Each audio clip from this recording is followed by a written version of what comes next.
back, everyone, to Cinematic Disasters. Well, with Zack Snyder's Justice League being released just yesterday, I decided to look at not only one of Zack Snyder's biggest failures, but one of DC's biggest failures as well.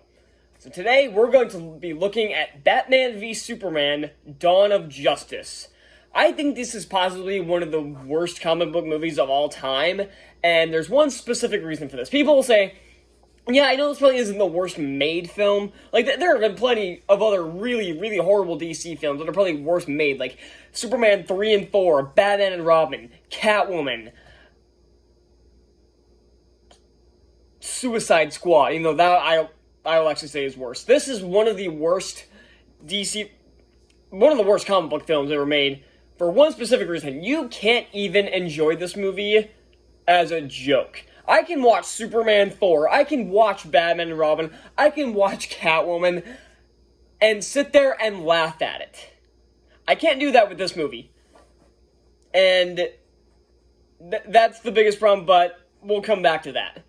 This movie was released in 2016 and was the second film in the DC Extended Universe after Man of Steel. And there was already a big problem with this. They wanted to catch up with Marvel so bad, but there was a 3-year gap in between movies. The MCU never had a gap in between movies. 2020 doesn't count, because that was not intended to be a gap, except for 2009. That is the only year that did not have an MCU film. Again, like I just said, 2020 doesn't count, because that wasn't Marvel's fault. There was supposed to be 2 films in 2020, so as far as original release dates, 2009 was the only year that didn't have an MCU project. But DC left 3 years of nothing. So, like people have said, and I've said in the past many times, DC rushed their universe. And if they wanted Justice League to come out in 2017 like it did, it would have been fine had they made films in 2014 and 2015. Had they made a Batman movie, had they put Flash, Cyborg, Aquaman. I know an Aquaman movie and a Wonder Woman movie came out, but you should have made them before Batman v Superman, instead of trying to shoehorn in all these crappy references and then rushing Justice League. And we'll get back to Justice League later, not Zack Snyder's. And also something I'm going to preface right off the bat, I haven't seen Snyder's Justice League. I do not own HBO Max, so I'm going to be waiting for the Blu-ray release in May. If I do a review of it, it'll be in late May, maybe early June. It just depends, so don't expect a review of Justice League to come out, because I don't own HBO Max. I really don't feel like dishing out $15 even just for 1 month, because I don't think it's going to be worth $15. HBO Max, from what I've seen, is just stupid. It is I think that is the most expensive streaming service there is, and no thank you. I've got plenty of streaming services that work just fine. I'll wait for the Blu-ray. I can wait 2 months for a Blu-ray release. So, I should probably get my quick thoughts on Man of Steel first, since it came out before Batman v Superman. When I first saw it, I loved it. I really did like Man of Steel. It was my favorite DC film for a good while. Nowadays, I'm kind of split on it. I still don't hate it, but there are a ton of glaring issues. For example, I hate what they did with Jonathan Kent. Most of these complaints you have heard people say before, so I'm going to give them brief. I hate what they did with Jonathan Kent. The ending was just dumb for a variety of reasons. I don't like a lot of the designs in this movie, especially with the alien tech and, Superman's costume. I don't mind, the mesh kind of thing they use for the suit, even though it looks a little weird. I hate the washed-out colors that they have in this, and that's another problem with this movie, is the color palette. There is no color to be had whatsoever. I'm not saying you don't have to make a film, overly lit, and that was the problem with the original Justice League, is that it was overlit to hell. But when your character is Superman, whose suit is about as bright as my shirt right now, and you make his suit about as dark as my black pants right now, that becomes an issue. And I've never liked Lois Lane in this franchise. I like Amy Adams, but I hate her character in these. The only thing that legitimately works in this movie is Zod. I really like General Zod. I like Michael Shannon's performance, even though it's over the top. He's like the only actor in this who actually seems to express emotion. Because Henry Cavill is a great... Or Cavill, I don't know how to say it. He's a great actor. He had a lot of charisma in Enola Holmes last year. But he has no charisma in these movies. And I think that's on the writing and directing from David S. Goyer, Zack Snyder, and Chris Terrio, who wrote Batman v Superman and the new Justice League. So I don't blame him. I don't know what Adams is doing. She has, like, no emotion, even though I know she's a good actress. Lawrence Fishburne's phoning it in, as is Diane Lane and Harry Lennox, the general. I think that's Harry Lennox, is that it? Yeah. And Kevin Costner's in this, who I've never thought has been a good actor. Sorry, allergies. Allergies are kicking in. So, I've never thought Kevin Costner is a good actor. He's always bland. He always sounds like a computer monitor. He sounds like Stephen Hawking every single time. He has no emotion. Even in movies that he's in that I actually legitimately like Dances with Wolves and McFarlane USA, he has no emotion whatsoever. So, yeah. And, like I said, the ending is dumb for a variety of reasons. One, the design of everything kind of has the same problem as Michael Bay's Transformers, where it's just a blob of gray metal and a bunch of other crap, so it looks boring. All the action doesn't even have good direct... Like, Snyder is known for action directing. Here it doesn't even have that, because they're just slamming into each other, and we'll get more into that later. But it's just two gods slamming into each other. Fights between two invincible people are boring. That's why the fights in X-Men Origins Wolverine were really boring too, is because it's just two invincible people just beating the shit out of each other. It's not fun to watch. Not to mention that film didn't have great action directing either. But so it's just two guys slamming into each other constantly, and the destruction in this final act is, I don't even want to say, I want to say borderline apocalyptic, but no, this is apocalyptic. This looks like the end of the fucking world right there. That looks like War of the Worlds. I think War of the Worlds did less damage than this film did. Because, oh my god. I know you need some kind of... I get that destruction kind of comes with the fights in superhero films. Yeah, the Avengers had a lot of destruction in its final battle. So in Avengers Age of Ultron, they blew up an entire city. But the simple fact is that those were consequences that the heroes actually dealt with. Hell, them blowing up Sokovia was one of the main... And that coming back was one of the main plot points of Civil War. But there seems to be, no repercussions for this. Like, the only thing that this causes is having Batman want to go after Superman. And yeah, okay, but that's it. We never see... Because immediately after all this death and destruction and him breaking Zod's neck, which I don't even think that would work, because if he is strong enough to snap his neck, why couldn't he just, point him someplace else? And those people that were pinned in that corner that he was shooting at could have gotten out anytime they wanted. Before he shot his beam, they're just standing there. And then when he shoots it, they have 3 different ways. There are 3 different ways to get out of there, and they don't take any of them. Just get the fuck out. They must have a death wish. Those 4 people must have a death wish. Because they did not take any escape opportunities. That was poorly I thought the idea of him killing Zod and it's symbolizing that he is now he is now truly an alien. He is completely alone. Was an interesting idea, but the execution was so bad. And after all this death, destruction, mayhem, and him killing the last of his kind, what does the movie do we focus on an emotional scene after this? No. Very next scene is him blowing more shit up with him throwing a satellite out of orbit so they can't track him, and repercussions? None. So yeah, Man of Steel I don't think it's an awful movie. I used to say, you asked me 2 years ago, Man of Steel would have been a 5 out of 5. I guarantee you. Now, I'd probably say it's somewhere between a 2.4 and a 2.9.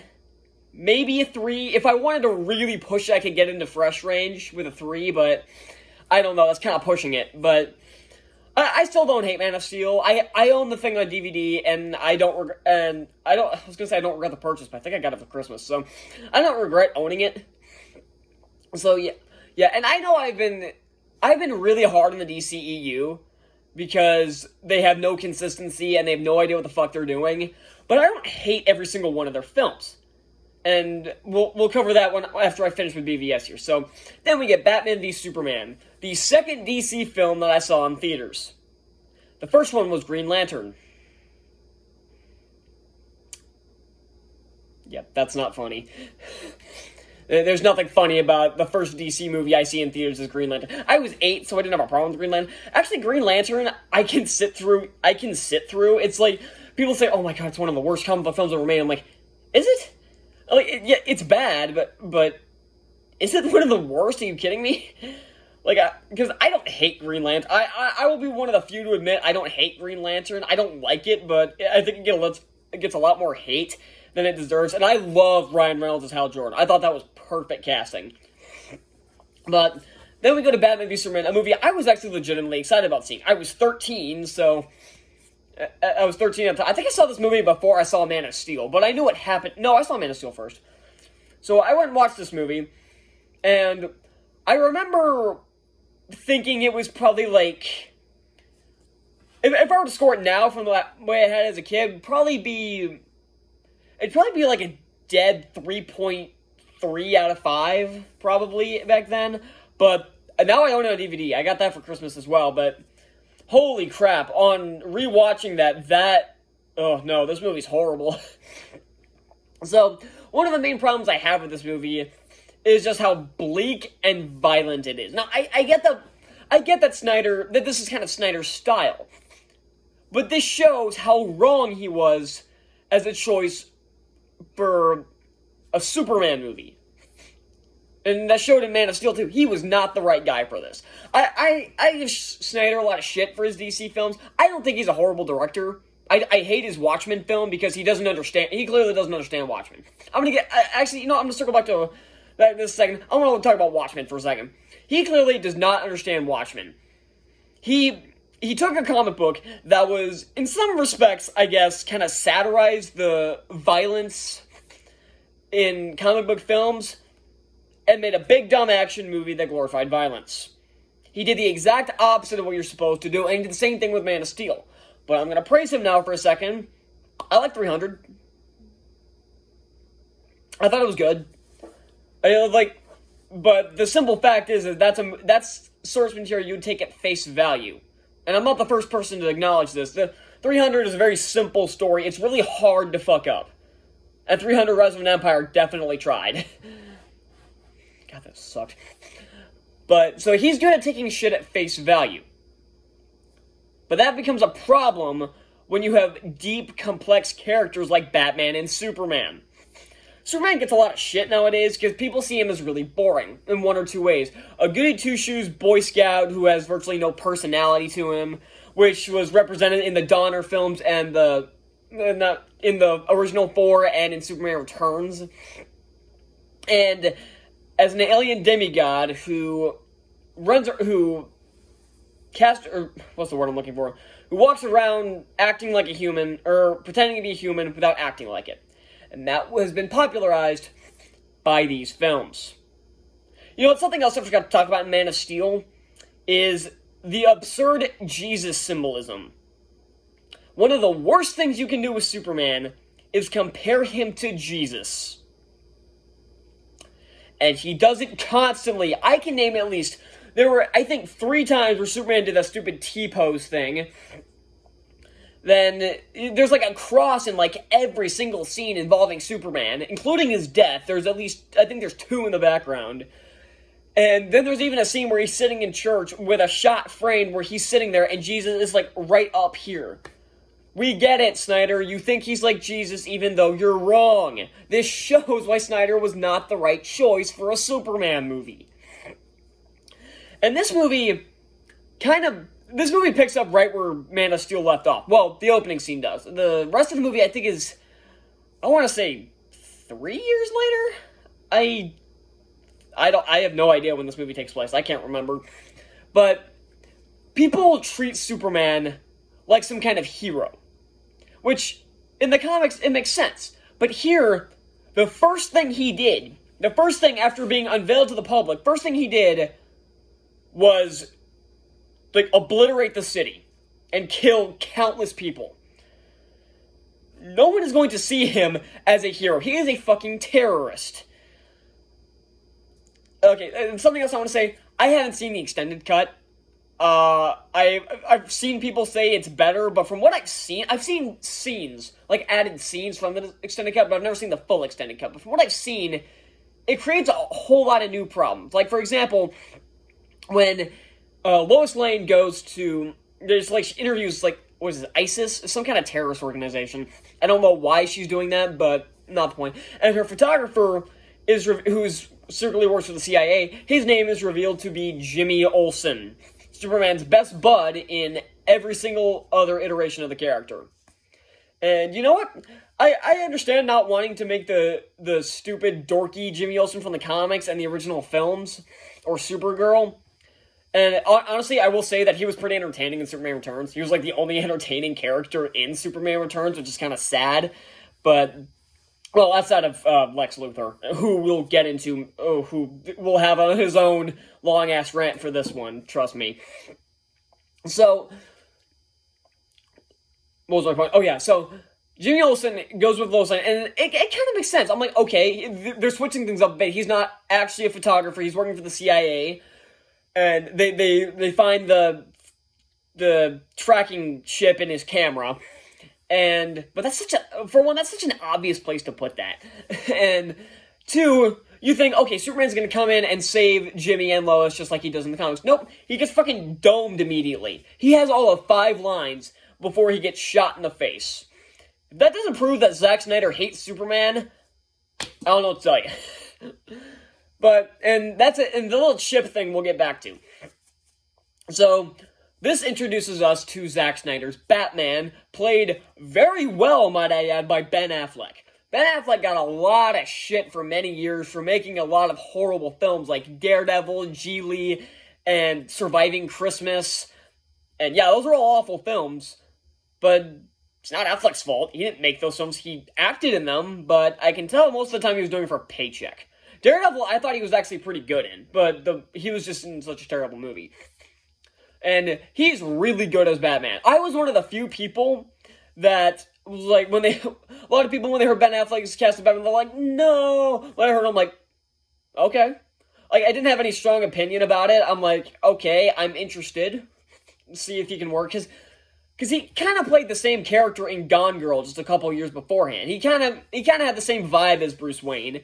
So, I'm like, okay, I can buy this. Just like everybody else was like, oh my god, not Robert Pattinson for the new Batman. I heard he was cast, I'm like, okay, I'm interested. Because Robert Pattinson's a good actor, but people just remember him as that Twilight guy. You know what I remember him from? Harry Potter, and he was good in that.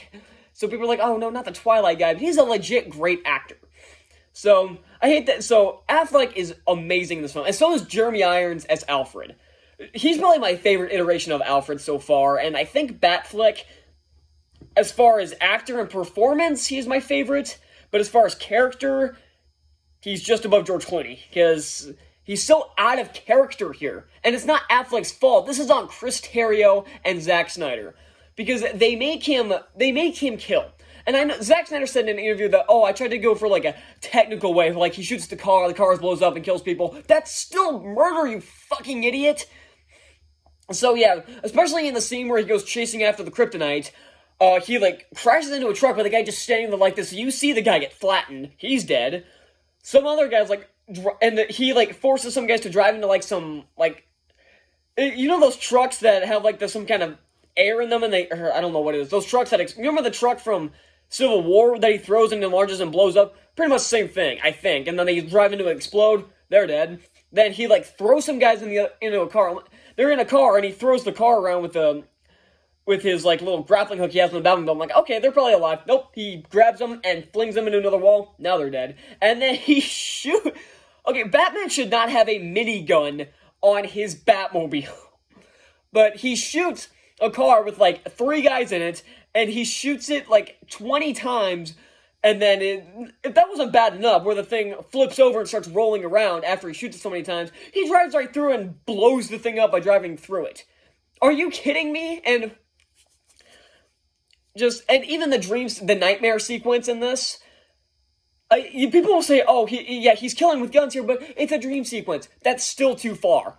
This is a character who, from what I've seen in like the animated shows and in the comics, his inner voice refers to himself as Batman. So I can't see this and think it's anything other than just blunt character assassination. That's what I see this as. I don't know if it was intentional, but that's what happened. Because Chris Terrio is one of the worst writers in Hollywood. He wrote this, and he wrote The Rise of Skywalker. If you don't believe me, then he's already a terrible writer. He wrote 2 franchises into a ditch, and then lit a match and threw that in the ditch after pouring alcohol all over it. And then literally adding fuel to the fire. So, this also introduces the villain of Lex Luthor, played by Jesse Eisenberg. One of the worst casting decisions I have ever seen for a blockbuster. I don't know what they were thinking here. You know what? And I can't even entirely blame Eisenberg. I want to know what the hell Chris Terrio and Zack Snyder were thinking with this. Because I know Eisenberg's a good actor. I don't think he was the right choice for Lex Luthor to begin with, but you know what? Maybe he can work. They didn't make him work. Like, at all. So I'm like, okay, people gave Affleck shit about Batman, but he's looking pretty good. Heath Ledger, people give him shit about it, and he was really good as the Joker in The Dark Knight. Maybe this will work. Nope. Not even close. Not even close. He's like, I swear he auditioned to play the Riddler, and they're like, no, we're gonna ditch Riddler and make it Lex Luthor. Who do we got? Eisenberg? Well, let's just go with what we got. I don't know what happened here. And not only that, his plan makes no goddamn sense. You ask somebody who actually legitimately likes this film to explain his plan in full, that is a entire, what's the word I'm looking for? That is an impossible task. Because his plan is it's like Palpatine's in The Rise of Skywalker. Chris Terrio wrote both of them. Hollywood, stop hiring Chris Terrio for these major blockbusters. Especially these big franchises. He can't fucking do it. So, what he wants is he wants to kill Superman, but he also wants Batman to fight Superman, and he also wants Superman to do his bidding. You can't have all 3 of those things. You know that, right, Luthor? I'm just checking. You know that, right? Ugh. So, and like, what is even his motivation? I know there's like a throwaway line where he's like, no savior from the heavens came down to save me from my father's fist. So he was beaten as a child, and now he's pissed because there was no God to save him. That is the most petty shit I've ever heard in my life. Yeah, child abuse, yeah, that's not cool. No, it's not. I'm not saying that's a good thing. Hell no. That is a terrible thing. But saying that you want to kill this person who's saving countless lives, well, in this movie he is, because no God came down to save you, it's pretty fucking stupid. And not only that, he wants Batman to fight Superman, and that's what happens, but ultimately, honestly, the fight between Batman and Superman's okay. I mean, it's okay. It's a little too slow, but honestly, that's fine. It was okay. It was well choreographed, and it was decently shot, so. But then we get the infamous Martha scene. Now, I know what they were going for here. I don't want a bunch of people in the comments saying, well, this is what it's supposed to be. I know what it's supposed to be. But just like the neck snapping in Man of Steel, the execution is so bad. Superman, in his dying words, he asked Batman to save his mother. I'm like, okay, on paper, this works. But why would you use your mother's first name here? The only reason he didn't stab you is because your mother's had the same last name. I wonder if his mother had any other name. Would Batman have just stabbed him right there? I'm really curious. Because had he just said save my mother instead of save Martha, so much could have been fixed. I know the idea is that Batman's supposed to, he sees Superman as an alien instead of a human, but when he realizes he has a mother, he sees the humanity in Superman. I get that. But It's so stupid and it's so silly because the execution is so wrong. And he said, "Save my mother." This would have been fine, but no. Bruce needs to. But Bruce needs Lois Lane to come in and explain that it's his mother's name. And this makes Superman look incredibly stupid here, but also makes Batman look incredibly stupid here, because he's a big, brooding, this really intimidating guy, too. He's pretty badass in this movie, for all the killing he does, and right here, he's like, "Why did you say that name?" He sounds like he's on the verge of he sounds like he's on the verge of crying right there. It's funny. That's like the only scene I can watch and laugh at, but it's not like good. It's still stupid.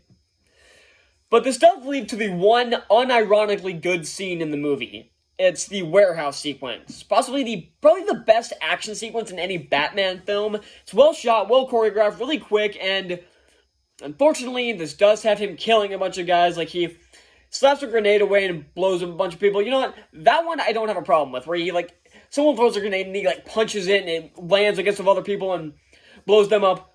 That one's indirect. That one I wouldn't have a problem with. But there's also one where he uses, like, his bat claw on, like, a giant box. Probably about the size of me. And probably weighs about as much as me. That box probably weighs a good 100 or so pounds. I weigh more than 100 pounds, but I think it weighs a good 100 pounds. Probably not that much, but it's a big, heavy wooden box. He flings it over his head and hits a guy square in the face, and the head hits the wall. That guy is dead. You can see the blood on the wall. That guy is fucking dead.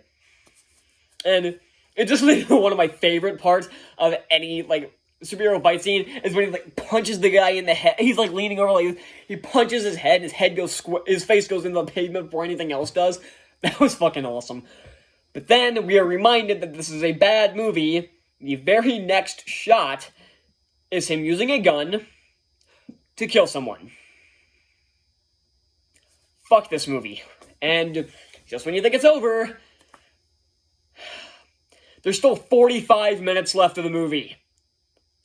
So let's throw another villain in with less than an hour left into the movie. Doomsday. Who doesn't look like Doomsday and looks like a fucking Hobbit cave troll. I know people have made jokes about it in the past, but it needs to be repeated.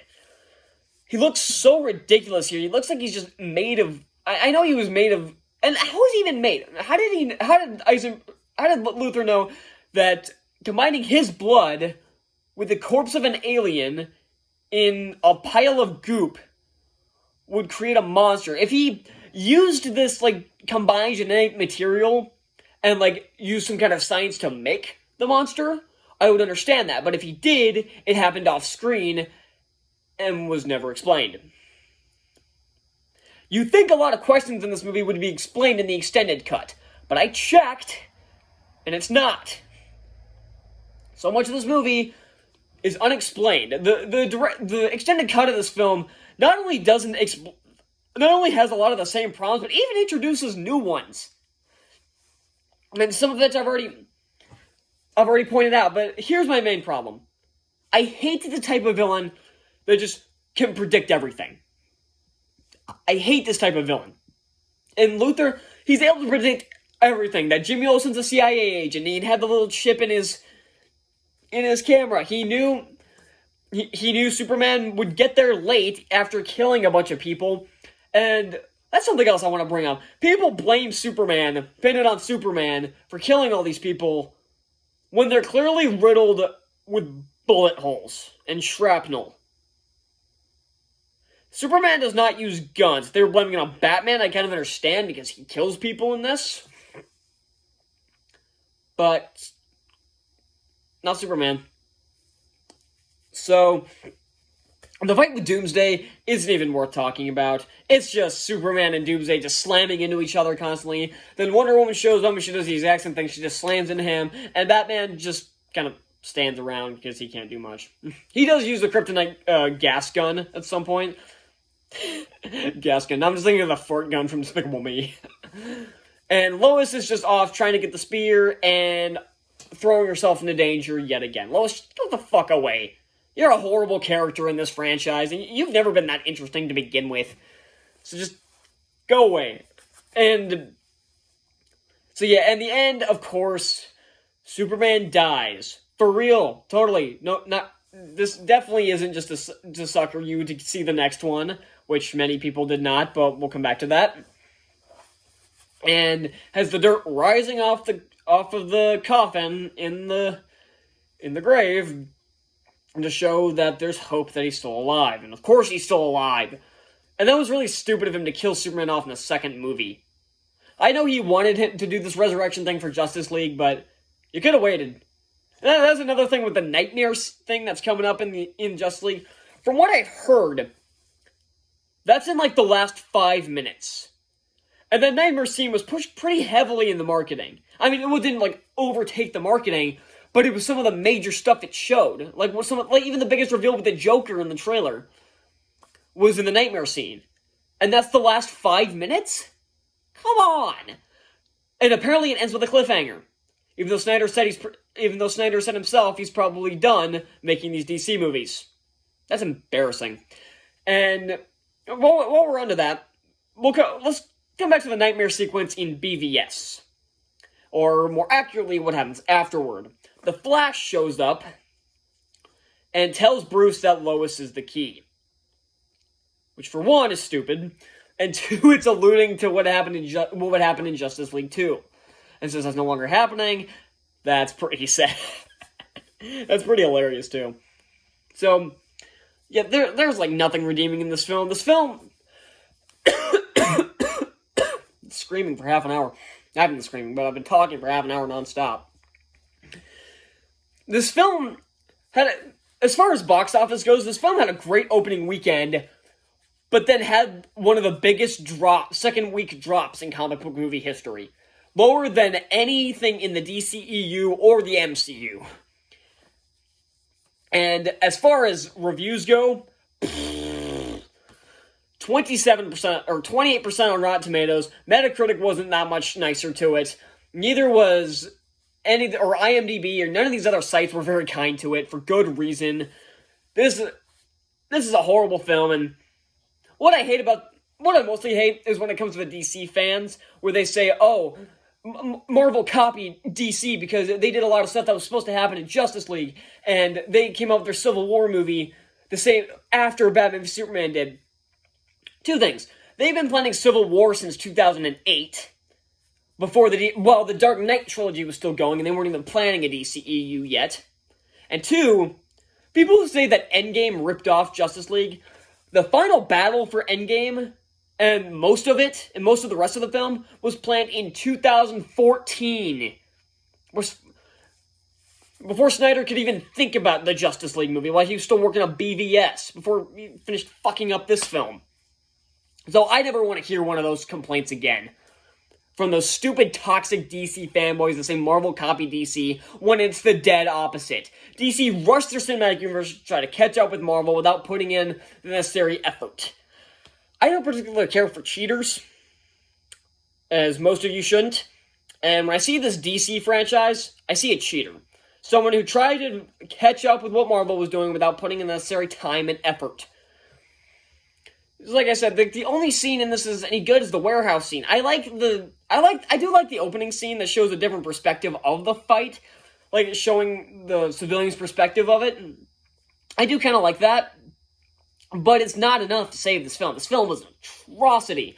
It is one of my least favorite comic book films of all time. It's truly awful. It's not the worst of the DCEU, though. That still belongs to Suicide Squad, but since that had little to do with Zack Snyder's Justice League, I decided to do this instead. So, I never want to watch this movie again. I have no plans to ever watch this again.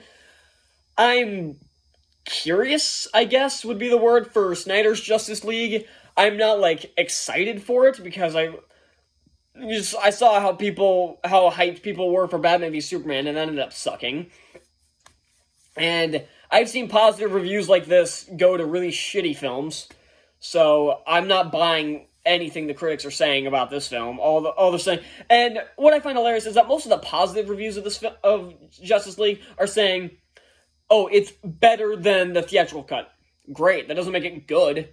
Most people hate the theatrical cut. I don't mind the theatrical cut of Justice League. I think it's okay, but being better than an average movie isn't a high bar to clear. And especially if people hate that movie, that's a bar low enough to trip over. So, not impressive. So, thank you all so much for watching. Be sure to hit the subscribe button for more videos like this, and hit the like button, and comment down below, what do you think of Batman v Superman? Why? If you like it, why? And if you don't like it like me, please share your thoughts down below. And comment down below what else you'd want to see on the cinematic disasters. I know this one was supposed to be The Last Airbender, but considering Snyder's Justice League came out, I pushed The Last Airbender back. So the next one, we will get to Last Airbender, I promise. So, that's all I'm going to say, and I'll see you all next time. Bye.